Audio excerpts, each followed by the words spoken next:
ఏపీలో మనం చూసుకున్నట్లయితే రైతులకు సంబంధించి రైతు భరోసాకి సో మే నెలలో విడుదల చేసే రైతు భరోసాకి సంబంధించి రాష్ట్ర ప్రభుత్వం సో కీలక మార్పులు అయితే చేయబోతుంది. ఎందుకంటే మే నెలకు సంబంధించి అప్పుడులో ఎలక్షన్స్ హడావడైతే పూర్తవుతుంది కదా. సో ఈ పథకానికి సంబంధించి నిధులు అయితే పెంచబోతుంది అనమాట. మే నెలలో వాస్తవంగా చూసుకుంటే మొదటి విడత కింద ఎప్పుడు కూడా 7,500 అయితే విడుదల చేసేవారు. సో ఇప్పుడు దాన్ని 10,000కి అయితే పెంచాలని చెప్పేసి ప్రభుత్వం అయితే భావిస్తూ ఉందన్నమాట. సో వైఎస్ఆర్ రైతు భరోసా పథకంలో కీలక మార్పులు అయితే రాబోతున్నాయి. మొత్తం 3 విడతలు ఈ పథకాన్ని విడుదల చేస్తున్నారు. మే నెల, అక్టోబర్, అదేవిధంగా జనవరిలోని. ఈ మే నెలలో విడుదల చేసేది 7,500 అయితే విడుదల చేస్తూ ఉంటారు. దాన్ని 10,000 రూపాయలకి అయితే పెంచాలని రాష్ట్ర ప్రభుత్వం అయితే నిర్ణయించడం అయితే జరుగుతుందన్నమాట. ఎందుకంటే ఎలక్షన్స్ దృష్టిలో పెట్టుకుని రాష్ట్ర ప్రభుత్వం ఈ నిర్ణయం అయితే తీసుకుంది.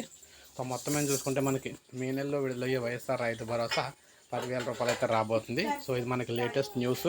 సో ఈ విధంగా చూసుకున్నట్లయితే రైతు భరోసా, వైఎస్ఆర్ రైతు భరోసా సంబంధించి భారీగా నిధులు అయితే పెరగబోతుంది అనమాట. సో ఇది మనకి లేటెస్ట్ అప్డేట్. లైక్ చేయండి, సబ్స్క్రైబ్ చేసుకోకపోతే మన ఛానల్ సబ్స్క్రైబ్ చేసుకొని ఫాలో అవుతుండండి.